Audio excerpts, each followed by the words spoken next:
Dawn broke cold over Rafael Mendoza's homestead, frost silvering the single window of his small cabin. He stood in the half-light, calloused hands wrapped around a tin cup of weak coffee, watching smoke rise from neighboring chimneys across the settlement. 2 years in Dakota territory, and those homes still felt like another world. The handbill lay on the rough-hewn table where Lisa had left it the night before. Spring Social. May 15th. At the new church, every family would attend.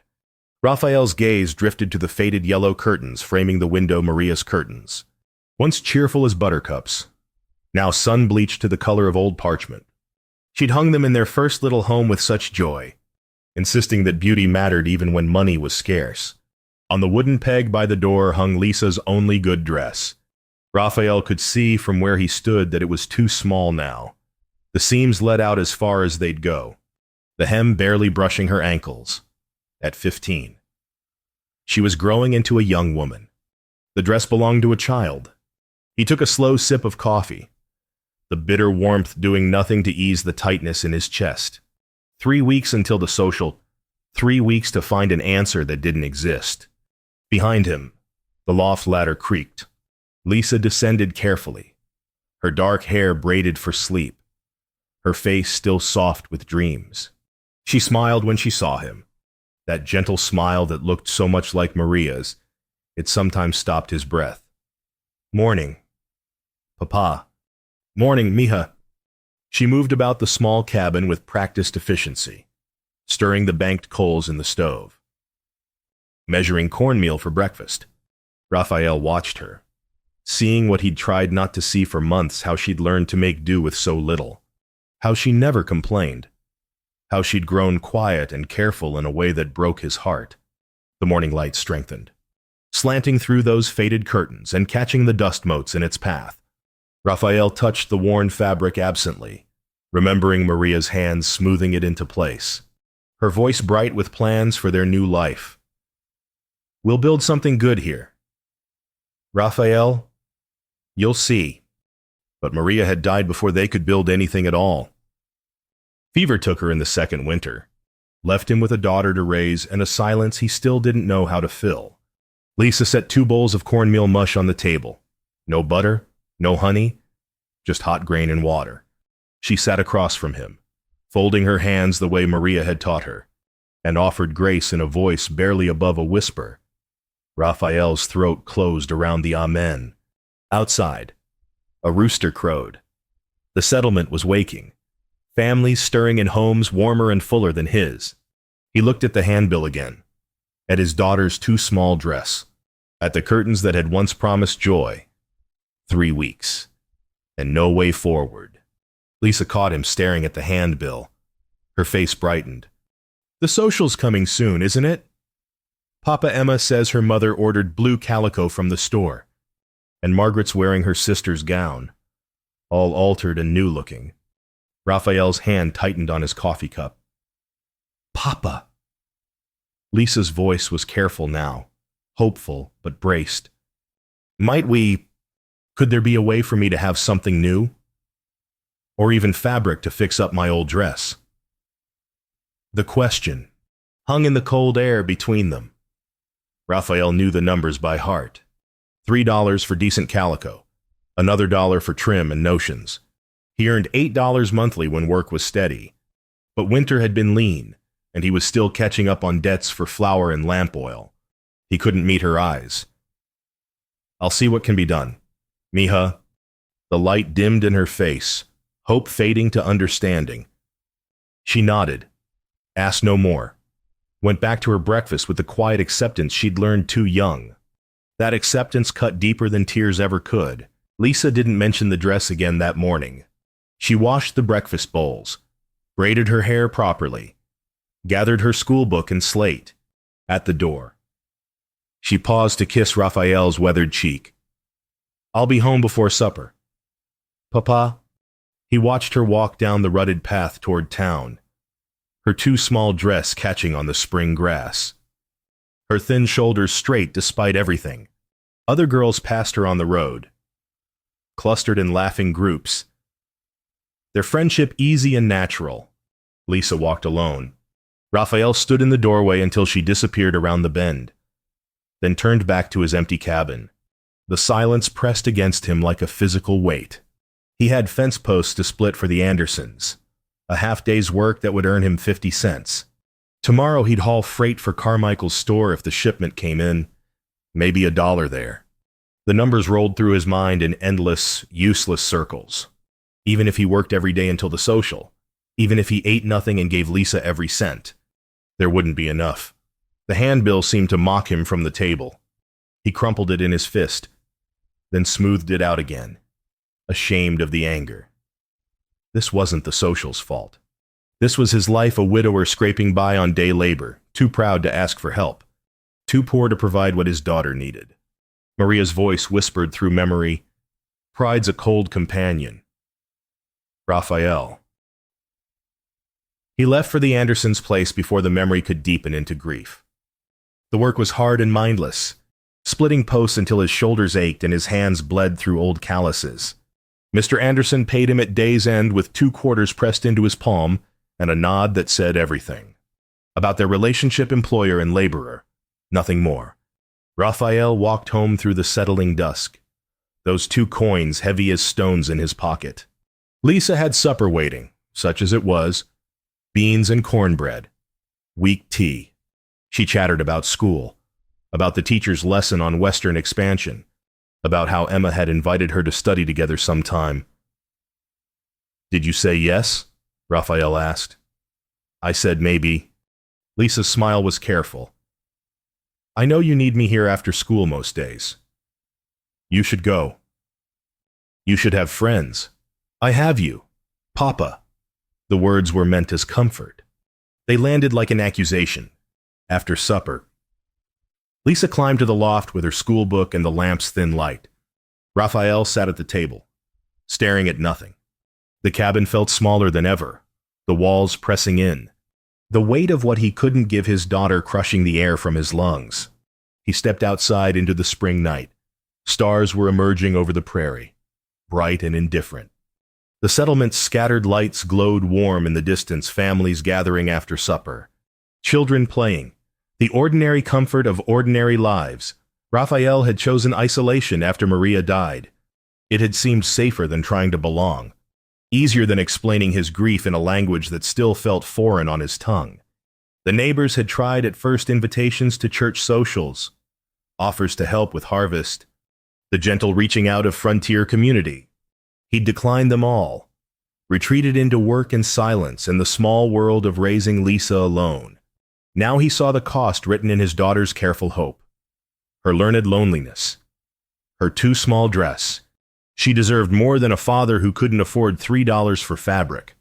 She deserved more than the edges of other girls' friendships, more than a life defined by making do.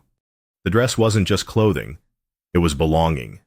It was the chance to step into the community Maria had wanted them to join. It was normalcy and youth and joy, all the things he couldn't give her. Rafael's hand found the door frame, his fingers tracing the wood Maria had touched 1,000 times. Above him, through the loft's small opening, he could hear Lisa's quiet breathing as she studied. "Maria," he whispered to the stars, "if you're listening, I need a miracle made from nothing." The night offered no answer, only silence and cold and the distant song of coyotes on the prairie. Saturday dawned clear and warming, the first real promise of spring. Rafael walked into town with his last week's wages in his pocket, $2.30. Not enough, but he had to try. Carmichael's general store smelled of coffee and leather and the sweet sawdust scattered on the floor. Mrs. Carmichael stood behind the counter, tallying accounts in her precise hand. Mr. Carmichael was showing fabric to a customer near the window. Rafael moved to the dry goods section, trying to look casual. The fabric bolts stood in neat rows, calicos and ginghams and one beautiful blue chambray that caught the light like water. He touched it carefully, his rough fingers catching on the smooth weave. $3 a yard for that one, Mr. Carmichael said, appearing at his elbow. Fine quality. Came all the way from St. Louis. Rafael's hand dropped. Just looking. Got some remnants in the bin there. Might find something cheaper. The remnant bin held scraps and damaged goods, a torn gingham, a water-stained muslin. Nothing long enough for a dress. Rafael sorted through them anyway, hope dying with each piece he lifted and discarded. Near the window, he heard a woman's voice, low and pleasant. "I'll take 4 yards of the green, Mrs. Carmichael. And do you have any of that ivory lace left?" "For you, Mrs. Hartwell. I'll check the back." Rafael glanced up. Sarah Hartwell stood by the fabric counter, a woman perhaps 45, her dress simple but well made, her manner calm and assured. He knew her by sight, the settlement's dressmaker, a widow who ran a small shop from her home. She'd spoken to him once at church. A brief greeting he'd answered with a nod. Now her gaze found him across the store. Their eyes met for a moment, and Rafael saw something flicker in her expression: recognition, understanding. Something he couldn't name. He turned back to the remnant bin, his face burning. "Nothing there that'll serve?" Mr. Carmichael asked, not unkindly. "No, sir. Sorry to hear it. Let me know if I can help." Rafael nodded and left the store, the $2.30 still in his pocket, useless as dust. Outside, the spring sun mocked him with its warmth. He started toward home, shoulders hunched, defeat settling into his bones. "Mr. Mendoza." He turned. Sarah Hartwell stood in the store's doorway, a wrapped package under her arm. "Forgive me," she said, stepping closer. "I don't mean to intrude, but I couldn't help noticing you were looking at fabric. Is your daughter well, Lisa? Isn't it?" The directness caught him off guard. "Yes, ma'am. She's well. I've seen her at church. Lovely girl. Will she be attending the spring social?" Rafael's jaw tightened. "Circumstances might prevent it, ma'am." Sarah's expression didn't change, but something in her eyes softened. "I see. That would be a shame. A young girl should have her chance to dance." He said nothing. Couldn't trust his voice.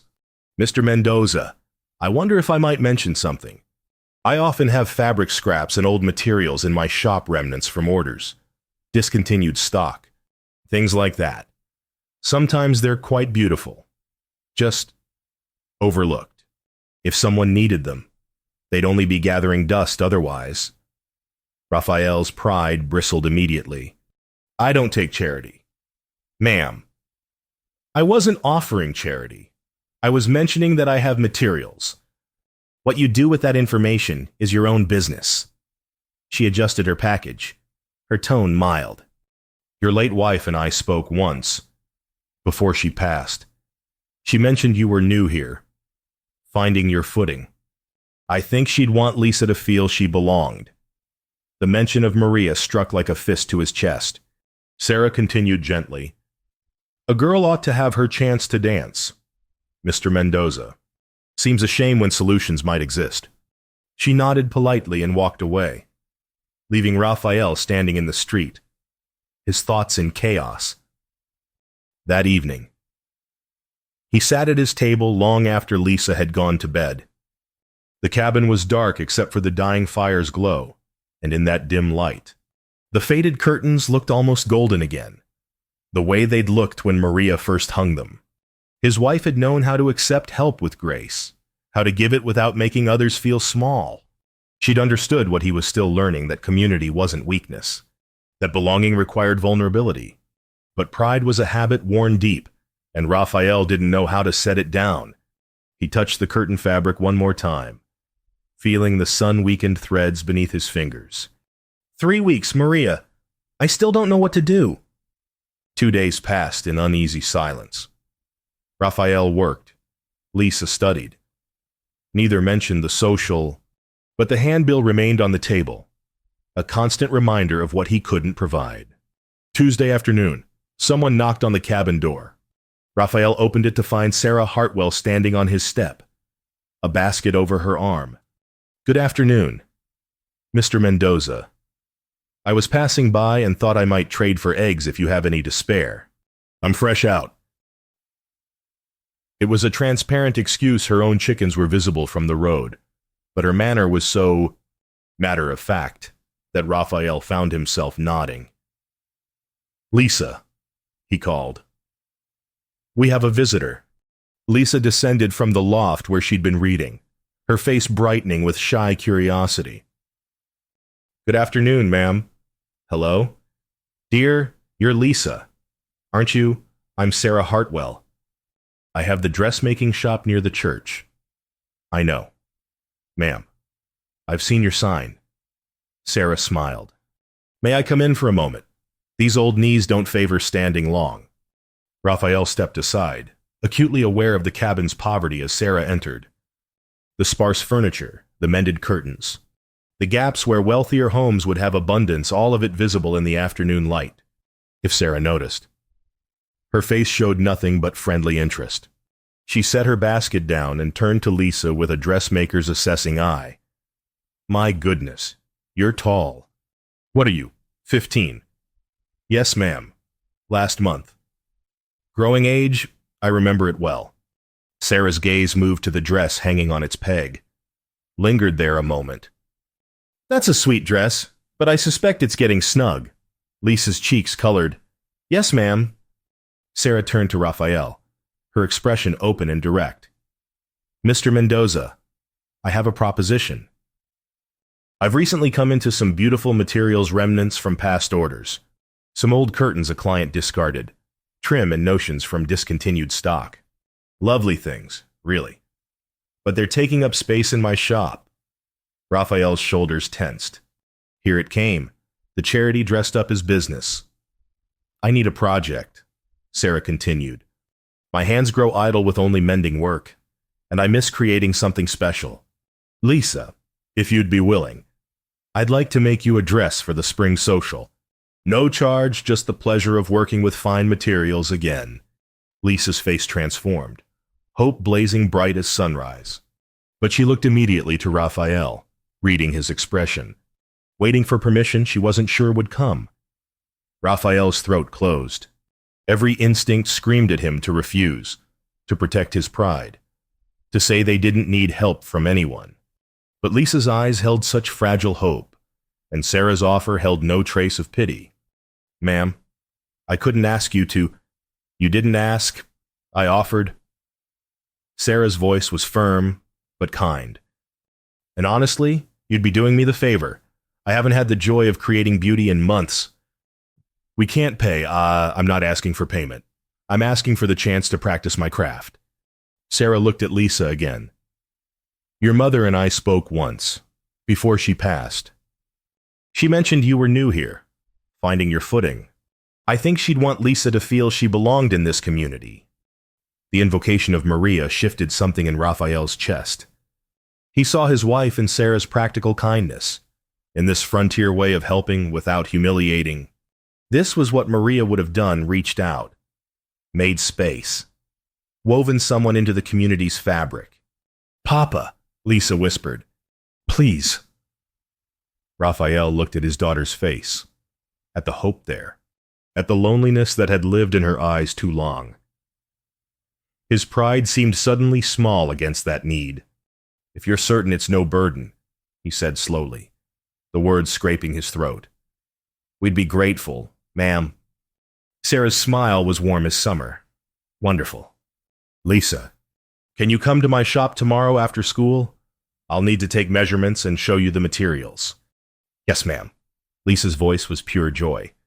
After Sarah left with her basket of eggs, Lisa hugged Raphael so tight he could barely breathe.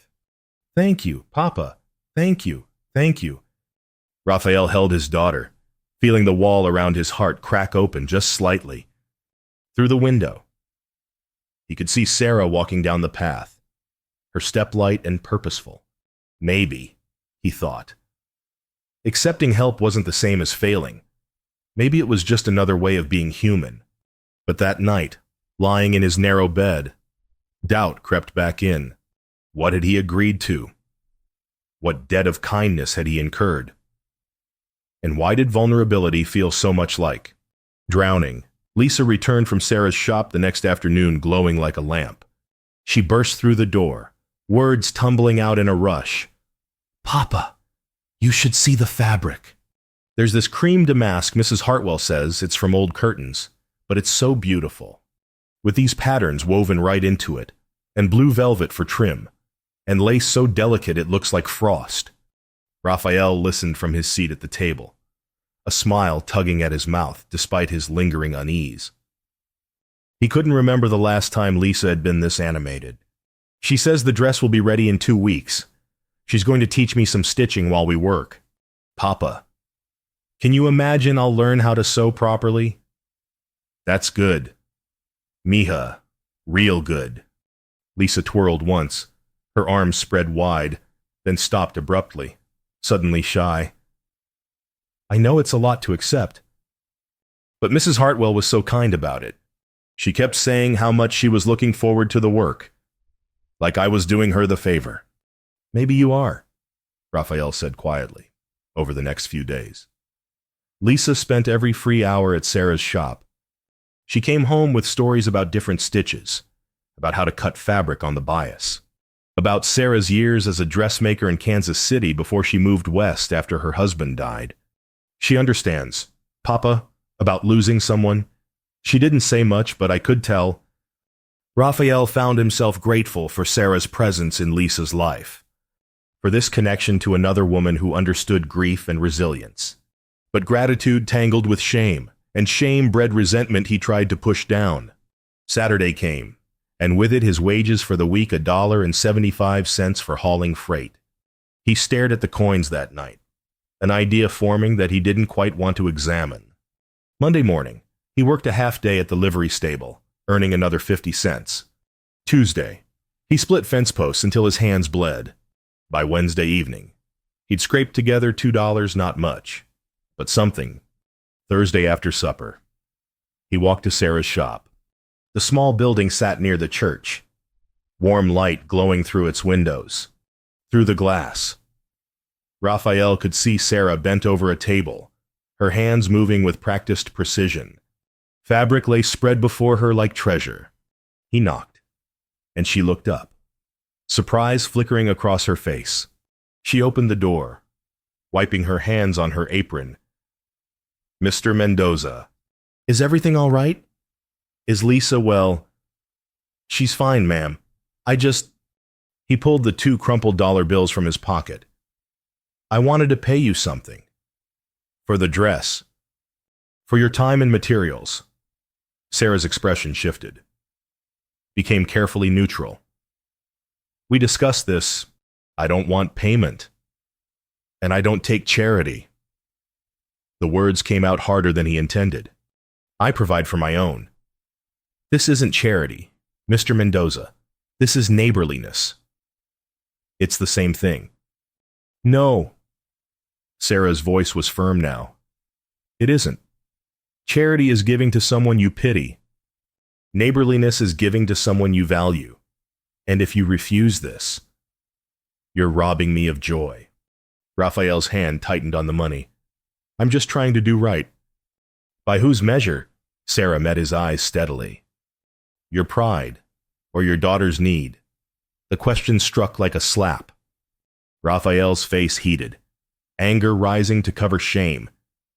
You don't understand. You don't know what it's like to have nothing. Sarah's laugh was short, bitter. Mr. Mendoza, I was a widow at 30 with 2 children and $10 to my name. I sewed dresses for rich women who looked through me like I was furniture. I know exactly what it's like. Silence stretched between them, taut and uncomfortable. I'm offering you kindness, Sarah said quietly. That's all kindness, freely given, because I have the skill and you have the need. That's how communities survive out here. We share what we can.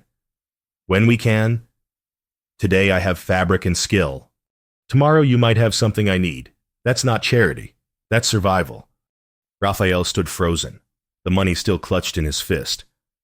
Every instinct screamed at him to press it on her, to prove he could pay his way. But her words echoed in his skull, and somewhere beneath his pride, he knew she was right. Keep your money, Sarah said gently. Buy your daughter something at the social. Lemonade. Maybe. Or one of Mrs. Anderson's sweet rolls. Let her have that small joy too. She closed the door quietly, leaving Rafael on the step with his $2 and his pride, both feeling suddenly worthless. He walked home through the settling dark, shame burning in his chest. At the cabin, Lisa was already asleep in the loft. Rafael sat at the table, head in his hands, replaying the conversation. I provide for my own. But what had his pride provided a daughter who'd learned to want nothing? A life so narrow she barely fit inside it. Isolation dressed up as independence. On the table, the handbill for the social sat beneath the lamp's glow. In 2 weeks, Lisa would have her dress, and Rafael would have to live with the fact that someone else had given his daughter what he could not. The thought sat in his stomach like a stone. The next morning, Lisa came down the loft ladder quieter than usual. She set out breakfast without her usual chatter, her movements careful and deliberate. Rafael knew immediately that something had changed. "Did you go to Mrs. Hartwell's shop last night?" she asked finally. Not meeting his eyes. He should have known she'd find out. In a settlement this small, nothing stayed secret long. "I did. Emma's mother saw you. She mentioned it to Emma, who told me." Lisa sat across from him, her hands folded in her lap. "You tried to pay her, didn't you?" Raphael's jaw tightened. "I wanted to do what's right. And she said no." She said no. Lisa was quiet for a long moment, her young face troubled. When she spoke, her voice was small and careful, the voice of someone who'd learned to tread lightly around her father's pride. "Papa, if accepting Mrs. Hartwell's help is too hard for you, I understand. I can wear my old dress." "It's fine, I'm fine." The words landed like a blow. Rafael looked at his daughter, at her earnest face, at the learned resignation in her eyes, at the way she held herself so still, as if making herself small enough might ease his burden. What kind of man put his own pride above his daughter's joy? "No," he said roughly. "No, mija. You deserve better than that. I have you, Papa. That's enough." "It's not enough. It should be. But it's not." Rafael reached across the table, took her small hand in his calloused one. "You deserve friends and pretty dresses and to feel like you belong. I'm sorry I've made you feel like wanting those things is wrong." Lisa's eyes filled with tears. "I just don't want you to hurt." "I know, baby, I know." They sat together in the morning light, hands clasped, the silence no longer uncomfortable but shared. Outside, a meadowlark sang its rising call, and somewhere in the settlement, life moved forward as it always did. That evening, Rafael walked to Sarah's shop again. This time he carried no money, no pride, just a question he didn't know how to ask. Sarah opened the door, surprise and wariness both in her expression. "Mr. Mendoza." "Ma'am, I owe you an apology. For last night. For my rudeness." She studied him a moment, then stepped aside. "Come in." The shop was neat and orderly, fabric organized by color and type. A dressmaker's form standing by the window. On the main table, Lisa's dress was taking shape, the cream damask cut and partially sewn. The blue velvet trim laid out beside it. "It's beautiful," Rafael said quietly. "It will be." Sarah moved to the table, her fingers brushing the fabric with obvious affection. "Lisa's been such a help. She has good hands for this work, patient and careful. She gets that from her mother." "I expect she does." Sarah looked at him directly. "Why are you here, Mr. Mendoza?" Rafael took a breath, forcing the words past his pride, "to say I was wrong. About the money. About thinking this was charity. You were right, I was putting my pride before my daughter's need. And that's not the man I want to be." Sarah's expression softened. "It takes courage to admit that." "No, ma'am. It took my daughter offering to wear a dress that doesn't fit so I wouldn't feel small. That's what it took." His voice cracked slightly. "I've been so afraid of being seen as not enough that I forgot Maria never needed me to be more than I was. She just needed me to be open. Sarah was quiet for a moment, then smiled gently. Your wife sounds like she was wise. She was. I'm just slow at learning. Most of us are. Sarah gestured to a chair. Sit, if you'd like. I could use company while I work, and you're welcome to watch. Lisa said you might like to see how the dress comes together. Rafael sat, and Sarah returned to her sewing. For a while, neither spoke. The quiet was comfortable, the rhythm of needle and thread soothing. Through the window, the spring evening deepened toward dusk, soft and golden. Can I ask you something? Rafael said finally. Of course. Why are you doing this, really? Sarah considered, her hands never stopping their work. Because I remember being new and alone and scared. Because someone helped me once when I had nothing. And I swore I'd pass that forward when I could. Because Lisa reminds me of my daughter at that age, shy and sweet and deserving of joy. She looked up, her eyes steady and kind. And because out here, we only survive by weaving together, like these scraps of fabric. Alone, we're just remnants. Together, we're something whole. Rafael felt something break open in his chest, some hard knot of shame and fear finally loosening. Thank you, he whispered. You're welcome. Sarah returned to her sewing. Now, would you like to learn how this seam works? I could use another pair of hands. And so Rafael learned to help, his rough fingers clumsy with the delicate work, but Sarah patient and encouraging. As the evening settled into night, he felt, for the first time in 2 years, like he might belong somewhere after all. The week passed in a strange new rhythm. Rafael worked his usual jobs, but now he stopped by Sarah's shop most evenings, helping where he could, learning the names of stitches and seams. Lisa glowed with happiness, the three of them forming an unexpected circle of collaboration. But Friday evening, alone in the cabin after Lisa had gone to bed, the old demons returned. Rafael sat at the table, the lamp burning low, and let himself feel the full weight of what he'd accepted. Sarah's kindness was real. He knew that now. But it didn't erase the fact that he'd failed to provide. It didn't change that someone else was giving his daughter what he couldn't. The thought spiraled darker. What kind of father was he? What kind of man Maria had believed in him, had trusted him to build a life for them, and he'd managed only this, a cabin barely warmer than the prairie wind, a life scraped together from day labor and charity. He thought of the other fathers in the settlement, men who owned land, who had steady work, whose daughters had new dresses ordered from St. Louis catalogs, men who didn't need neighbors to clothe their children. The comparison ate at him like acid. Outside, the spring night was alive with sounds: crickets, night birds, the distant howl of coyotes. Rafael stepped into the darkness, needing air, needing space for the shame that filled his chest. The stars were brilliant overhead, cold and indifferent. He remembered standing under these same stars the night Maria died, feeling like the universe had betrayed him. Now the universe simply watched while he betrayed himself, giving in, giving up, accepting that he wasn't enough. Rafael, we can't build a life if you won't let people in. Maria's voice, clear as if she stood beside him. He'd heard her say it 100 times during their life together. Always when his pride made him stubborn, when he pulled away instead of reaching out. I'm trying, Maria, he whispered to the darkness. I'm trying.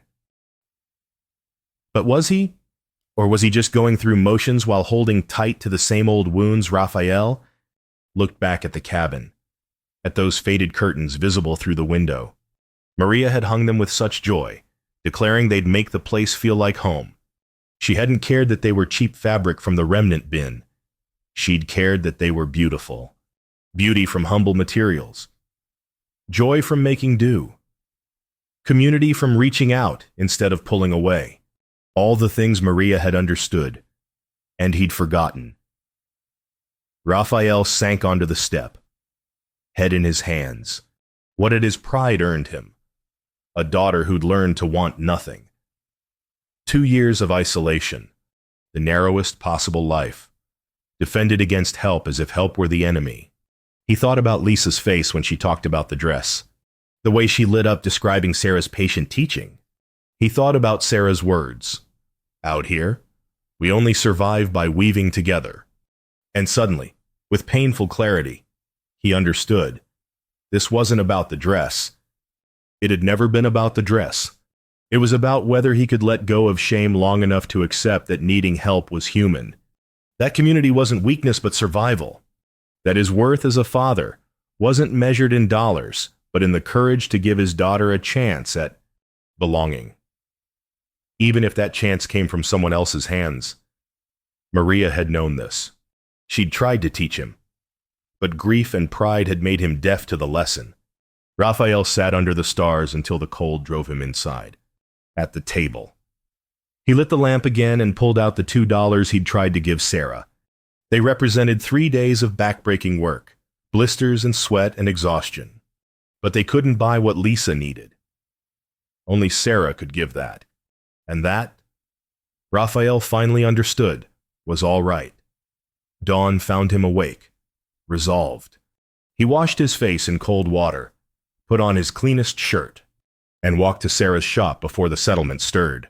She answered his knock already dressed for the day, surprise in her eyes. "Mr. Mendoza, it's barely past dawn." "I know. Ma'am, I'm sorry. But I needed to say something before I lost my nerve." Sarah stepped outside, closing the door behind her. "All right. I've been fighting this," Rafael said. "Fighting your kindness. Fighting my own need. Fighting the idea that I couldn't provide everything my daughter needed." His voice shook slightly. "But last night I finally understood what Maria tried to tell me years ago. Community isn't about being strong enough to stand alone. It's about being brave enough to stand together." Sarah's expression was soft, listening. "So I'm asking," Rafael continued, "if you're still willing. Could I help finish the dress? Not to pay you back, I understand now. That's not what this is about. But to be part of it. To give my daughter not just a beautiful dress, but the memory that we made it together. All of us." Sarah smiled, warm as sunrise. "I think that would be perfect. Tomorrow's Saturday. Could we work then, Lisa and I together? Come after breakfast. We'll finish it together." Rafael felt something release in his chest, some last grip of pride finally letting go. "Thank you, ma'am, for everything." "You're welcome, Rafael. And you can call me Sarah." Walking home through the breaking dawn. Rafael felt lighter than he had in years. The prairie grass was greening, wildflowers beginning to dot the landscape. Spring had truly arrived, and with it, the possibility of new beginnings. Saturday morning arrived with warm sunshine and clear skies. Rafael and Lisa walked to Sarah's shop together, Lisa practically skipping with excitement. "Do you really think we can finish it today?"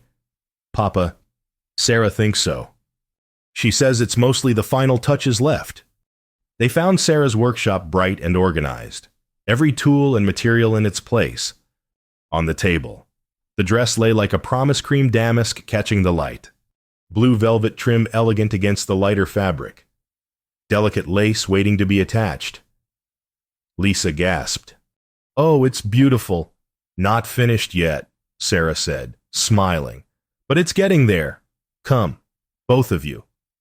Let me show you what's left to do." She spread the dress carefully, explaining each remaining task. The hem needed turning and blind stitching. The lace collar required attachment. The pearl buttons salvaged from Sarah's own wedding dress years ago needed sewing on. The velvet trim around the cuffs and neckline needed final securing.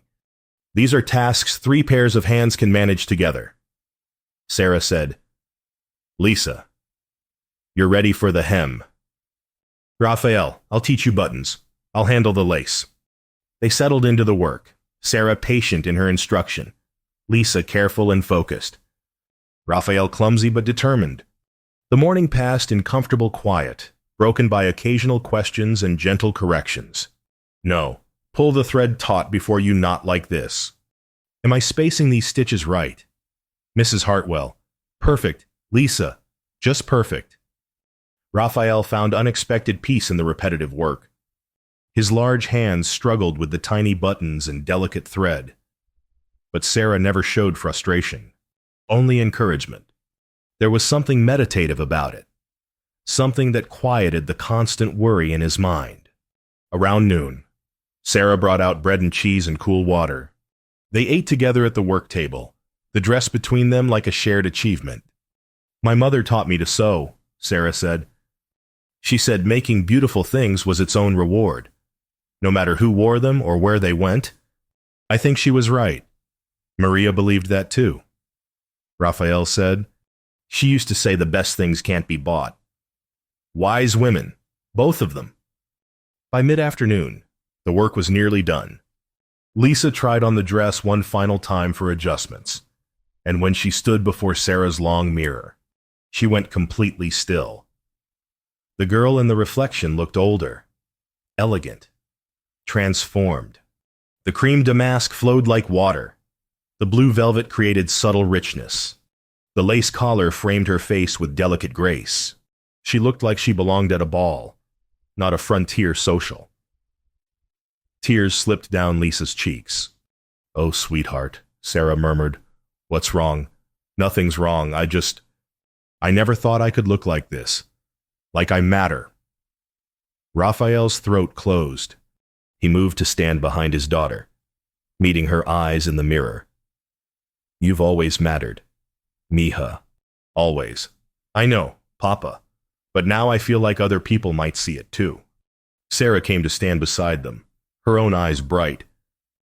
"You know what makes this dress special, Lisa? Not the fabric or the stitching or even how it looks. What makes it special is that it was made with love. Your father's love.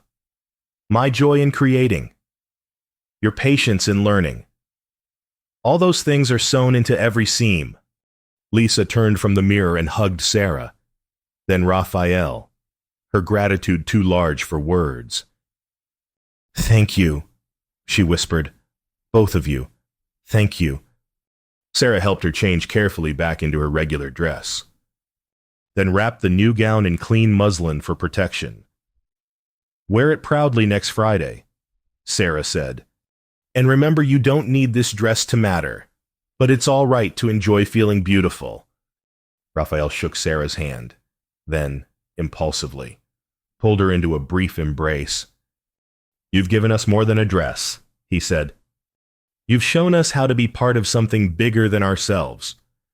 Sarah smiled, her eyes suspiciously bright. "That's the frontier way. Rafael, we weave together or we unravel alone. I'm glad you're learning." Walking home through the spring afternoon, Lisa carried the wrapped dress like treasure. Rafael carried something else, a lightness in his chest, a sense that maybe, finally, he was learning to be the father Maria had believed he could be, the father his daughter deserved. Friday evening arrived warm and golden, the prairie grass green and wildflowers blooming. Rafael stood in the cabin adjusting his Sunday shirt while Lisa prepared upstairs in the loft. When she descended the ladder, his breath caught. The dress transformed her. She moved with new confidence, her dark hair braided and wound with the blue ribbon Sarah had tucked into the package. She looked older, graceful, ready to step into a larger world. "How do I look, Papa?" "Like your mother," Rafael said, voice thick. "Beautiful and brave." They walked to the church together, Lisa's hand resting on his arm. Other families passed them on the road, and more than one turned to look at Lisa with admiration. "Good evening, Mr. Mendoza. Lisa, what a lovely dress." "Why, thank you, Mrs. Anderson." The church hall glowed with lantern light, decorations of spring flowers brightening every corner. Music spilled out into the evening, someone playing fiddle, voices rising in laughter. At the door, Lisa hesitated, suddenly shy. "Papa, what if—" "You belong here," Rafael said firmly. "Never doubt that." They entered together. And immediately Emma rushed over, her face bright with delight. "Lisa, oh my goodness, you look beautiful. Where did you get that dress? Mrs. Hartwell made it. From old curtains and scraps, if you can believe it. Other girls clustered around, admiring the workmanship, touching the velvet trim, asking questions. Lisa answered with growing confidence. No longer the quiet outsider, but simply another girl excited for the evening ahead. Rafael stood with the other fathers along the wall, and to his surprise, men began nodding to him, starting conversations. That your daughter? Mendoza, fine-looking girl. Thank you. Mr. Peterson. Say, I got a freight job coming up next week. Could use a reliable man. Pays $1.50. You interested? Yes, sir, I am. The evening unfolded with music and dancing and the simple pleasure of community gathering. Rafael watched Lisa dance with other young people, saw her laughing with Emma and Margaret, witnessed her belonging in a way she never had before. Sarah appeared at his elbow, elegant in a dark green dress. She's having a wonderful time. Thanks to you. Thanks to all of us. Sarah smiled. Would you like to dance, Rafael? It seems appropriate. They moved through a simple waltz, Rafael's rough hands gentle with Sarah's capable ones.